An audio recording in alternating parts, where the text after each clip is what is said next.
हाँ, अब अपन करते हैं, रिकॉर्डिंग तो चालू कर लो। कर ली रिकॉर्डिंग चालू। अब अपन करने वाले हैं फॉर्मूला की बची हुई चीजें। तो सबसे पहले नेम मैनेजर। नेम मैनेजर में अगर अपन देखें तो अभी यहाँ पे मैंने $i1 लिखा हुआ है, $i$1। इससे मुझे पता नहीं चल रहा कि ये क्या है। मैं चाहूँ तो किसी सेल को नाम दे दूं और उस सेल का नाम दिया हुआ लिख दूं, तो उससे रीडेबिलिटी बढ़ जाएगी। जैसे इस सेल का मैं नाम टोटल दे दूं, टोटल मार्क्स या टोटल, ठीक है। तो टोटल देने के लिए मुझे करना क्या है, 3 तरीके से नाम दे सकता हूँ मैं। एक तो यहाँ क्लिक करके टोटल लिख दूं, तो अभी सेल का नाम टोटल हो गया। अब मैं चाहूँ तो यहाँ I1 की जगह पे तो इसको क्लिक करूंगा तो टोटल लिखा हुआ आएगा। तो अब E2 बटा टोटल आया, ठीक है। नेम को हटाना हो वापस, तो यहाँ से सेलेक्ट करो और डिलीट कर दो। तो डिलीट करने से नेम हट जाएगा, पर नेम हटने के बाद जहाँ उस नेम को यूज कर रहा था वहाँ एरर आ जाएगी। जिस भी सेल में वो नाम यूज आ रहा था वहां पर एरर आ जाएगी, ठीक है। तो आप अपन को वापस से करना है।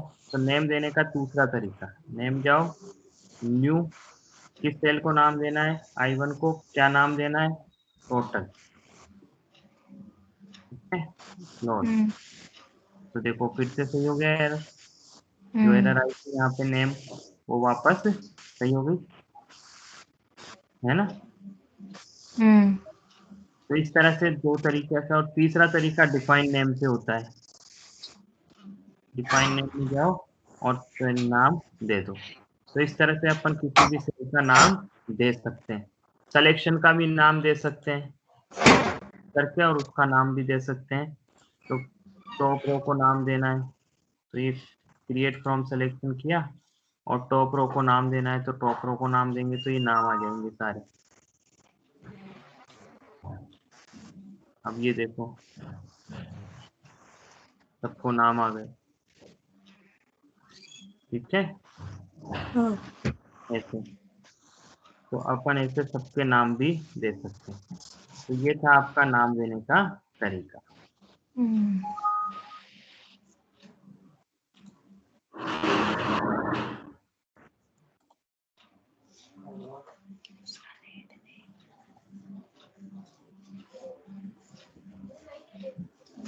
हो जाएगी शायद। ठीक है, तो इस तरीके से ये नाम देते हैं। नाम के बाद आता है ट्रेस प्रेसिडेंस। ट्रेस प्रेसिडेंस में क्या आता है कि आप फॉर्मूले पे कर्सर रख के ये देखना चाहो कि उस फॉर्मूले में कौन कौन से सेल यूज आ रहे हैं, तो आप ट्रेस प्रेसिडेंस पे क्लिक करो, तो आपको ये एरो से बता देगा कि इस फॉर्मूले में कौन कौन से सेल यूज आ रहे हैं, ठीक है। रिमूव एरो करोगे एरो हट जाएंगे। इसका उल्टा, किसी सेल पे कर्सर ला के आप ये देखना चाहो कि वो सेल किसके फॉर्मूले में यूज आ रहा है, तो ट्रेस डिपेंडेंट।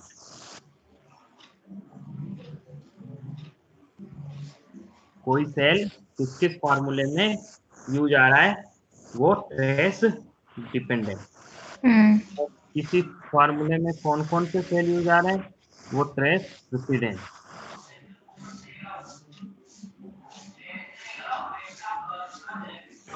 है ना।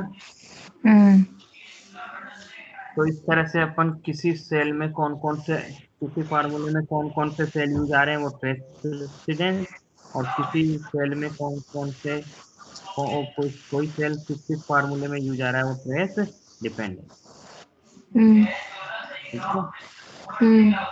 अच्छा, फार्मूला शो करना है, तो फार्मूला, तो इससे क्या है कि फार्मूले दिखेंगे, रिजल्ट नहीं दिखेगा। किस सेल में क्या फार्मूला लग रहा है वो दिख गया अपना, है ना। वापस क्लिक करेंगे तो फार्मूला हट गया वापस। Error checking, error checking click किया तो किसी सेल में अगर कोई एरर होती तो वो बता देता। अच्छा।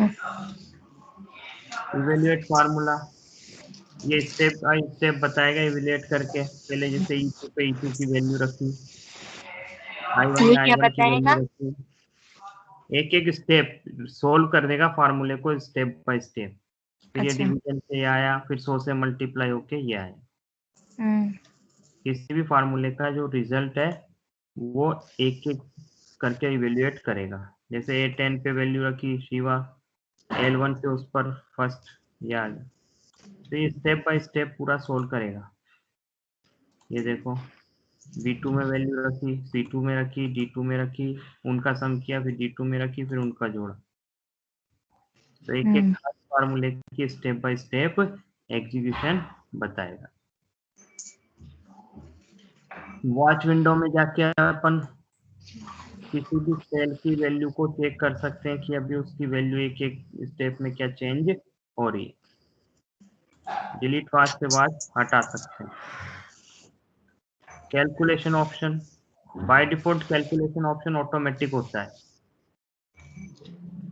ऑटोमेटिक होने से क्या है कि जैसे ही मैं चेंज करता हूँ वैसे ही सब जगह रिफ्लेक्ट हो जाते हैं। जैसे इसको मैंने 200 किया तो 200 करते ही सब जगह 200 से आ गया, अभी सब जगह पे किया, यहाँ भी यहाँ भी।